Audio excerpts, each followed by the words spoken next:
Welcome back to my YouTube channel. My name is Paul Peters, and we are continuing on with reading the Bible in 2024. Today's chapters are from the book of Joshua, chapters 16 through 18. I'll be reading this from the New Living Translation. But before I start, make sure you are subscribed and that bell icon is pressed to make sure you're getting notifications each time I upload one of these videos. Here we go with Joshua chapter 16. The allotment for the descendants of Joseph extended from the Jordan River near Jericho, east of the springs of Jericho, through the wilderness and into the hill country of Bethel. From Bethel, that is Luz, it ran over to Adaroth in the territory of the Arkites.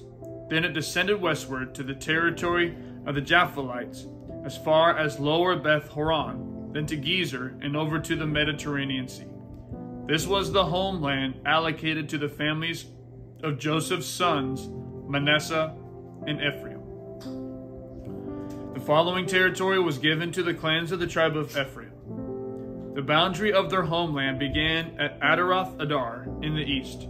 From there it ran to upper Beth Horon, then onto the Mediterranean Sea. From Mikmethath on the north, the boundary curved eastward past Tanath Shiloh to the east of Genoa. From Genoa, it turned southward to Adaroth and Nara, touched Jericho, and ended at the Jordan River. From Tappuah, the boundary extended westward, following the Kana ravine to the Mediterranean Sea. This is the homeland allocated to the clans of the tribe of Ephraim. In addition, some towns with their surrounding villages in the territory allocated to the half-tribe of Manasseh were set aside for the tribe of Ephraim. They did not drive the Canaanites out of Gezer, however, so the people of Gezer live as slaves among the people of Ephraim to this day. Joshua chapter 17. The next allotment of land was given to the half-tribe of Manasseh, the descendants of Joseph's older son, Machir. The firstborn son of Manasseh was the father of Gilead. Because his descendants were experienced soldiers, the regions of Gilead and Bashan on the east side of the Jordan had already been given to them. So the allotment on the west side of the Jordan was for the remaining families within the clans of the tribe of Manasseh: Abiezer, Helek, Azriel, Shechem, Hefer, and Shemitah. These clans represent the male descendants of Manasseh, son of Joseph. However, Zelophehad, a descendant of Hepher, son of Gilead, son of Machir, son of Manasseh, had no sons.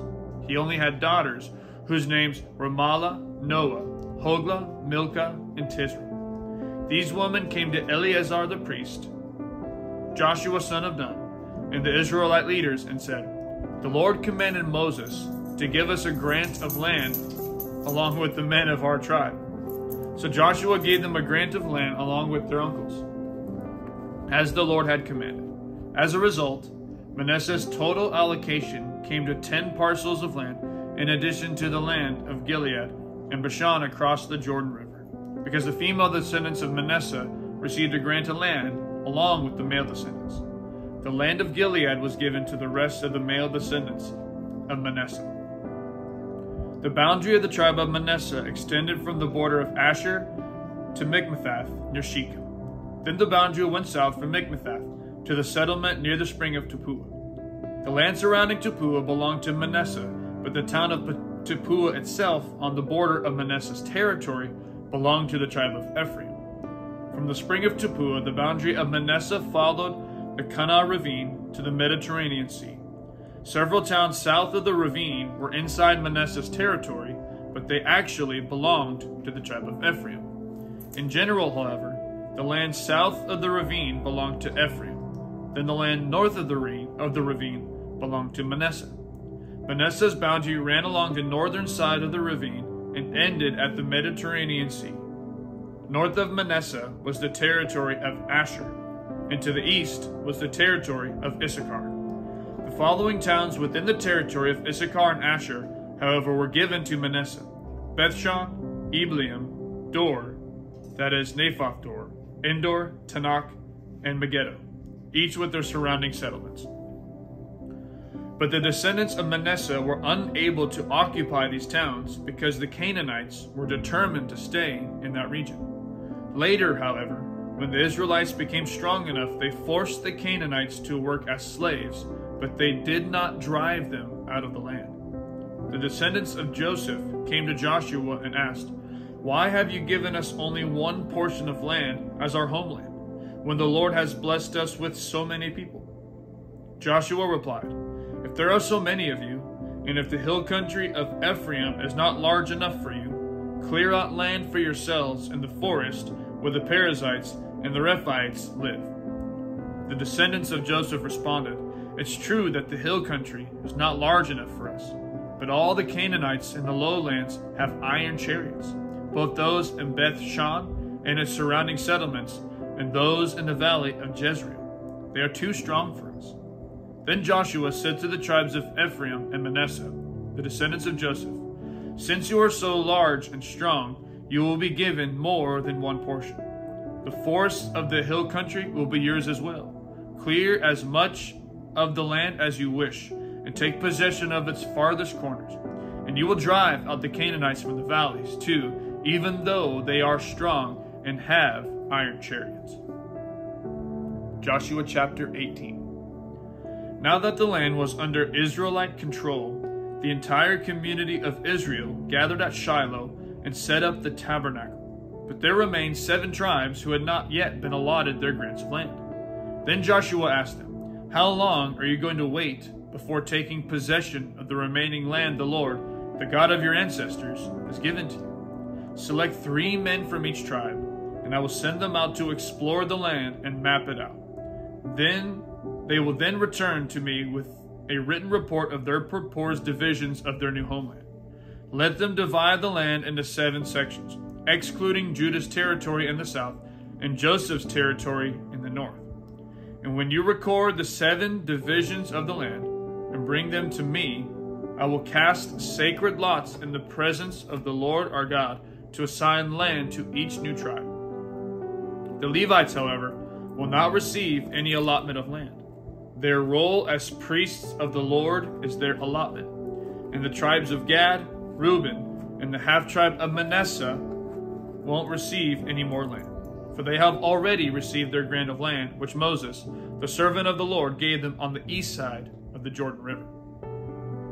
As the men started on their way to map out the land, Joshua commanded them, "Go and explore the land and write a description of it. Then return to me, and I will assign the land to the tribes by casting sacred lots here in the presence of the Lord at Shiloh." The men did as they were told, and mapped the entire territory into 7 sections, listing the towns in each section. They made a written record, and then returned to Joshua in the camp at Shiloh. And there at Shiloh, Joshua cast sacred lots in the presence of the Lord to determine which tribe should have each section. The first allotment of land went to the clans of the tribe of Benjamin. It lay between the territory assigned to the tribes of Judah and Joseph. The northern boundary of Benjamin's land began at the Jordan River, went north of the slope of Jericho, then west through the hill country in the wilderness of Beth Aven.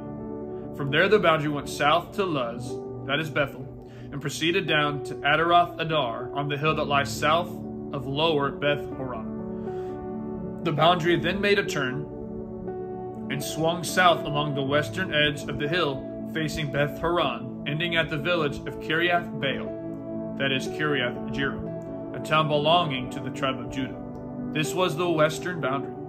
The southern boundary began at the outskirts of Kiriath Jearim.